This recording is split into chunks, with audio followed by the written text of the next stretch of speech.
く。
ตุ้มทั้งคนทั้งกล้องหมดเลยมึงเอ้ยที่ถ่ายมา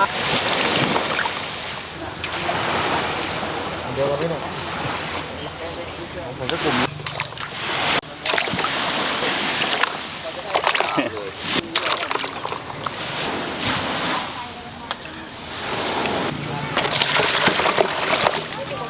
เอาเยอะลดได้นะพี่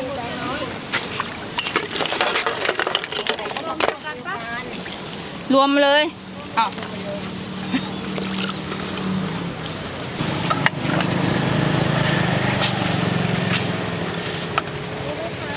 เหลืออะไรบ้างครับ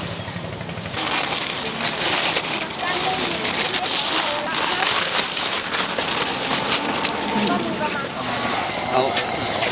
หมึกแล้วใส่ถุงไปกันใหญ่ตัวนี้นะปูเขาเนี่ย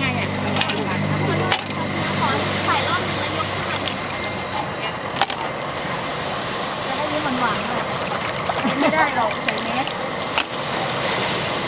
เคยยังคะ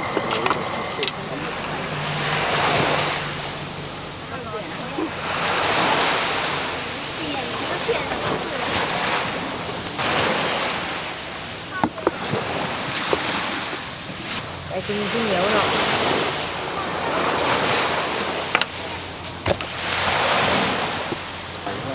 ไม่ถึง ไอ้ขาหลุด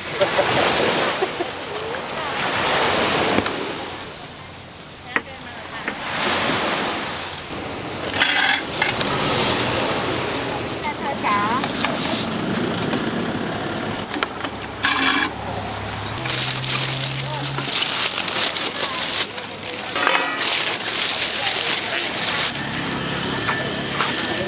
ที่บอกประชุมค้าหอย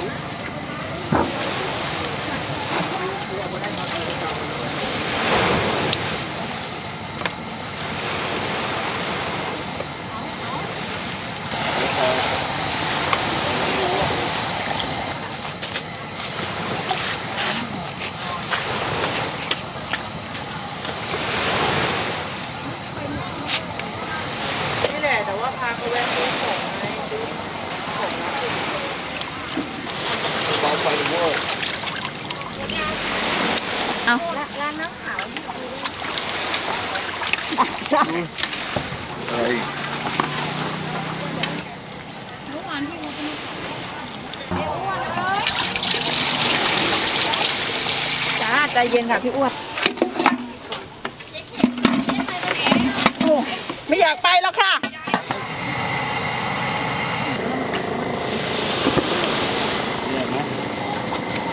แยกดิ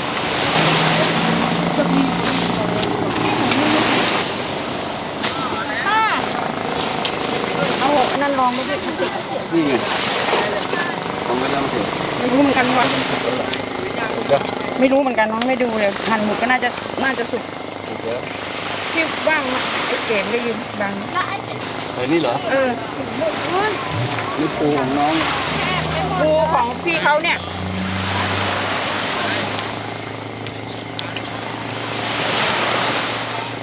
ข้างล่างถูกแล้วปู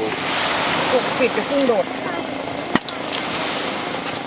อันล่างสุกแล้วก็เจ้าเดียวกับอันนี้ไม่ใช่เหรอ ก็ดูหมด สุกทุกคนค่ะมีเจ๊ออยเพิ่มเยอะเลยแม่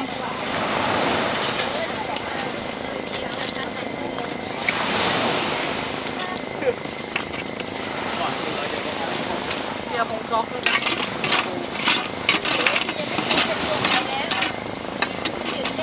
ไอ้แก่นมันมีปูไหมน่ะไอ้แคนมีปูไหมน่ะขึ้นมากันหมดยัง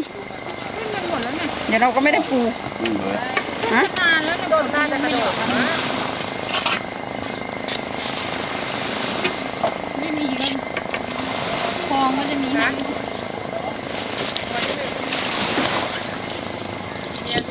ใส่เลยตัวเดียวเหรอ เนี่ยของเขาเจ้าเดียวกับกุ้งเจ้าเดียวกับกุ้งเนี่ย นี่นะก็ลืมหมดอ่ะใส่เลยเนาะใส่นี่ มี นะ ล้างเลยเหรอ ล้างแล้ว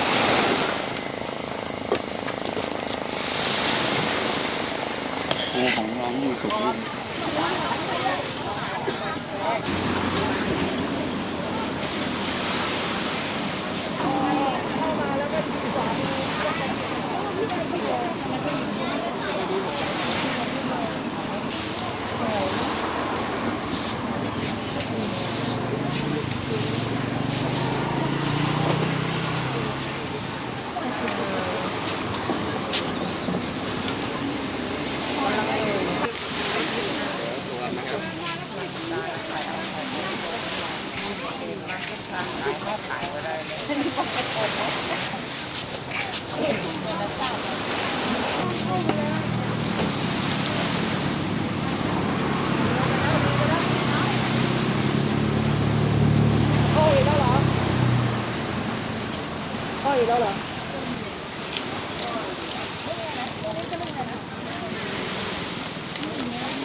ปแล้วไม่มีก็คลองก็จะมีฮะ